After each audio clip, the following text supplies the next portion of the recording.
आप देख रहे हैं मुनाफे की मंडी और अब बात कर लेते हैं फर्टिलाइजर इंडस्ट्री की बजट से क्या उम्मीदें हैं। और बातचीत करने के लिए हमारे साथ राजीव चक्रवर्ती जी हैं, प्रेसिडेंट हैं सॉल्यूबल फर्टिलाइजर इंडस्ट्री एसोसिएशन के। बहुत बहुत शुक्रिया सर, आपने लंबा इंतजार भी किया, उसके लिए माफ़ी भी चाहूँगा।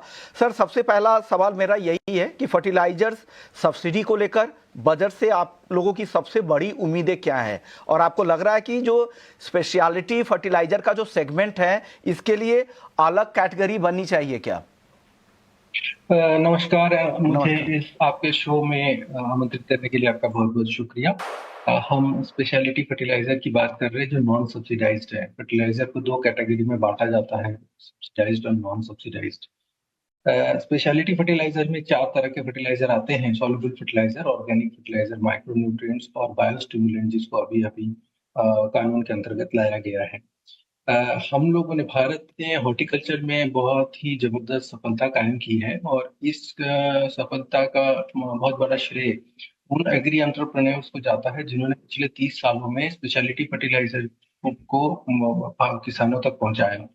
और एक बहुत ही ध्यान देने वाली बात यह है कि यूरिया, जिसके ऊपर में बजट सब्सिडी बजट का सबसे बड़ा हिस्सा सरकार का एक्सपेंडिचर में आता है, जो कि 1.19 लाख करोड़ के आसपास का है, उस यूरिया को स्पेशलिटी फर्टिलाइजर 30% से 70% तक रिप्लेस कर सकता है।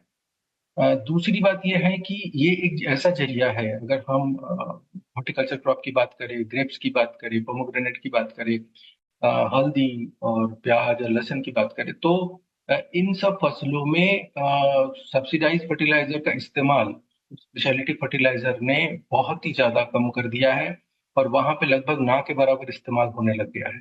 तो इससे किसानों की आमदनी बहुत बढ़ी है। हम अगर किसी भी एक उदाहरण के तौर पे नासिक को ले लें या वेस्टर्न महाराष्ट्र पूरा ले लें, तो यहाँ जिस तरीके की आय में वृद्धि हुई है किसानों की, तो जो हमारा टारगेट है कि हम इसको दुगना करेंगे या तिगुना करेंगे, वो आसानी से हासिल किया जा सकता है। या फिर मैं तो ये कहूंगा कि कुछ क्षेत्रों में तो ये अचीव हो चुका है। अब बात यह है कि अगर हम 30% यूरिया रिप्लेस कर दें तो उसमें हम 30,000 करोड़ रुपए बचा सकते हैं स्पेशलिटी फर्टिलाइजर के जरिए। अब स्पेशलिटी फर्टिलाइजर में एग्री इनपुट्स जो है, इसको बजट में या इसके प्रमोशन में कोई खास अभी तक कोई प्रावधान नहीं है। जैसे एग्रीकल्चर डेवलपमेंट फंड्स होते हैं, नाबार्ड होते हैं, इन सब में एग्रीकल्चर इनपुट कवर नहीं होता। तो इसकी वजह से ये एक बहुत बड़ा कारण है कि यहाँ पे इन्वेस्टमेंट नहीं है और इस इन्वेस्टमेंट में बहुत बड़ा सेक्शन जो है वो अपने बल पे ही इसको चला रहा है या तो इम्पोर्ट करके चला रहा है। मतलब हम इसमें स्वनिर्भर भी नहीं है। तो इसमें सेल्फ रिलायंस बहुत इंपॉर्टेंट है। अभी जिस तरह का विश्व बाजार में माहौल बना हुआ है, सप्लाई डिस्ट्रप्शंस हो रहे हैं, तो उस केस वैसी परिस्थिति में बहुत जरूरी है कि हम इस पर स्वनिर्भर हो जाए। तो ये बहुत महत्वपूर्ण है। और तीन चीजें बहुत ज्यादा मायने रखती है। एक तो है कि बहुत ज्यादा कंट्रोल्ड है, जैसे आपने कहा कि क्या इसे अलग कैटेगरी में रखा जाए, तो इसको जरूरी है कि इसको एसेंशियल कमोडिटी एक्ट के बाहर लाया जाए। और चूंकि इसमें कोई मूवमेंट कंट्रोल की जरूरत नहीं, इसमें सब्सिडी दी नहीं जाती है, ये बहुत ही इंडिपेंडेंट लेवल पे काम होता है, न्यूट्रिएंट है, रेसिड्यू फ्री कर देता है फसल को। तो इसलिए तीन चीजों की जरूरत है। 3D रिफॉर्म्स जो है हम सरकार से काफी समय से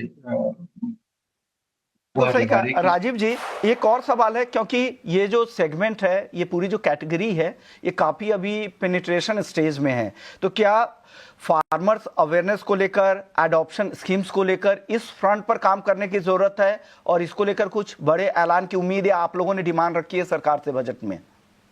जी, इसको प्रमोट करने की बहुत ज्यादा जरूरत है। जिस तर्ज पर ऑर्गेनिक फर्टिलाइजर को प्रमोट किया गया है वो बहुत ही अच्छे लेवल पे हुआ है। नैनो फर्टिलाइजर को भी काफी प्रमोट किया गया है। वो सारा जो है सब्सिडाइज फर्टिलाइजर को रिप्लेस करता है।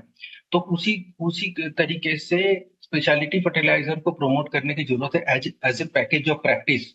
एक किसानों के लिए कि ये चीजें इस्तेमाल करने से ये डायरेक्ट कॉस्ट बेनिफिट रेशियो है। तो उस प्रमोशन में सरकारी स्कीमों के जरिए, सरकारी प्रमोशन के जो भी संस्थान बने हुए हैं, उन सभी जगहों पे इनका परीक्षण और इनके जरिए किसानों तक इसको पहुंचाना बहुत जरूरी है। तो उसमें बहुत बड़ा बदलाव आ सकता है।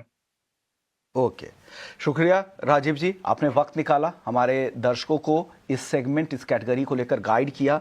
तो एक सॉल्यूबल फर्टिलाइजर्स का जो मार्केट है, इसमें काफ़ी कुछ करने की ज़रूरत है और इसके फ़ायदे को लेकर, इसको लेकर एक जागरूकता अभियान बनाने की ज़रूरत है ताकि किसानों तक इसके महत्व को समझाया जाए। बहुत बहुत शुक्रिया सर, एक अहम मुद्दा था, आपने अपनी बात रखी है। बजट के बाद भी आपसे बातचीत होती रहेगी।